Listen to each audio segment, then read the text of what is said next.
Hi అండి. Stitching చేసేటప్పుడు కూడా చాలా జాగ్రత్తలు తీసుకోవాలి. తీసుకున్నప్పుడు మనం కటింగ్ చేయడం అయితే ఈజీ అండి. కటింగ్ చేసి అక్కడ వేసేయచ్చు.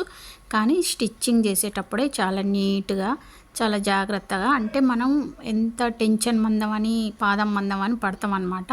మనం ఎంత కుట్టు వేయడానికి వదిలినామో అంతే కుట్టు వేయాలి. అంతకన్నా ఎక్కువ వేయకూడదు, తక్కువ వేయకూడదు. ఎక్కువ వేసినాం అనుకోండి టైట్ వచ్చేస్తుంది.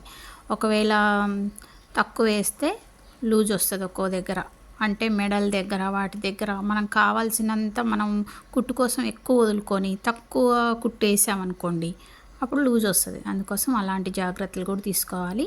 ఇంకోటి, మీకు బుంగలుగా రాకుండా ఉండాలంటే షార్ట్ వీడియోలో చూపించా కదా, చుట్టూ మూలలు తిప్పకుండా ఎక్కడికక్కడికి మనం దారాన్ని అనేది కటింగ్ చేసేసుకోవాలన్నమాట. అప్పుడు మనకి బుంగలు రాకుండా నీట్గా వస్తుంది బ్లౌజ్ అనేది.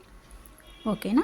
ఆ తర్వాత ఇప్పుడు చుట్టూ కుట్టిన తర్వాత ఇప్పుడు చూడండి, ఇప్పుడు చాలామంది డాట్స్ వేసేటప్పుడు ఏం చేస్తారంటే ఎంతో కొంత పట్టేసి వేస్తారనమాట. ఇప్పుడు మెయిన్ డాట్ ఉందనుకోండి, మెయిన్ డాట్ మనం మిడిల్ చెస్ట్ చూసుకొని నడుము చూసుకొని డాట్ ఎంత వస్తుందో అంత వేయాలి. నేను అది ప్రతిసారి చెప్తున్నా, అయినా కూడా కొత్త వాళ్ళు చూస్తారని చెప్పి మళ్ళీ చెప్తున్నా.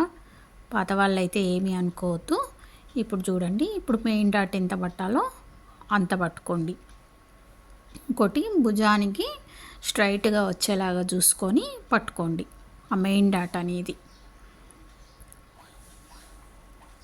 ఇలా నీట్గా కుట్టేసేసుకోవాలి.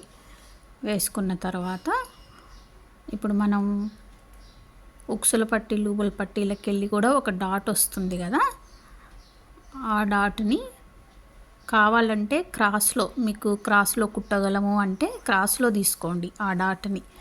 లేదు అంటే స్ట్రైట్లో, క్రాస్లో మాకు రావట్లేదు అంటే స్ట్రైట్గా తీసుకున్నా పర్వాలేదు.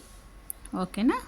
ఆ తర్వాత ఆర్మ్ హోల్ రౌండ్లో నుంచి వచ్చే డాట్ మాత్రం చాలామంది ఎక్కడో ఒక దగ్గర వేస్తారు. అలా కాదు, ఇప్పుడు కింద మనం వేసిన మెయిన్ డాట్కి ఆపోజిట్లో దానికి స్ట్రైట్గా రావాలి, ఆపోజిట్లో రావాలి, దానికి స్ట్రైట్గా రావాలన్నమాట. ఆ డాట్ అనేది మనం ప్రిన్సెస్ కట్ కుడితే ఎలా వస్తుంది అలా రావాలి, దానికి స్ట్రైట్గా రావాలి. ఓకేనా. మధ్యలో ఎంత గ్యాప్ వదలాలనేది కూడా చూసి వదులుకోవాలి. ఎక్కువ వదిలితే మాత్రం లూజ్ వస్తుంది. ఇది చూడండి, ఇది 4వ డాట్. ఈ 4వ డాట్ను మాత్రం తప్పకుండా క్రాస్లోనే పట్టాలి. ఈ స్టార్టింగ్లో నుంచి తక్కువ రావాలి, పైకి వస్తుంటే పైకి రావాలన్నమాట.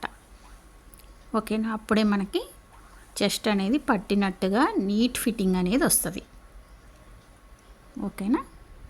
ఎంత కుట్టరాని వాళ్ళు కూడా ఈజీగా కుట్టేయొచ్చండి. ఒక 2-3 కుట్టిరా అంటే ప్రాక్టీస్ అయిపోద్ది అంతే. చూసిరా ఎంత బాగా వచ్చిందో. అది అలా రావాలన్నమాట. మనం మెయిన్ డాట్ ఎంత పట్టాలనేది మెయిన్ గుర్తుపెట్టుకోవాలి. ఆర్మ్ హోల్ రౌండ్ కూడా మెయినే అండి, ఎందుకంటే మరీ పైకి పోకూడదు, కరెక్ట్గా ఆర్మ్ హోల్ రౌండ్లో నుంచి రావాలి ఆ డాట్ అనేది. ఓకేనా. ఇప్పుడు చూడండి, ఈ 2 సమానంగా వచ్చినాయా లేదా చూసుకోండి.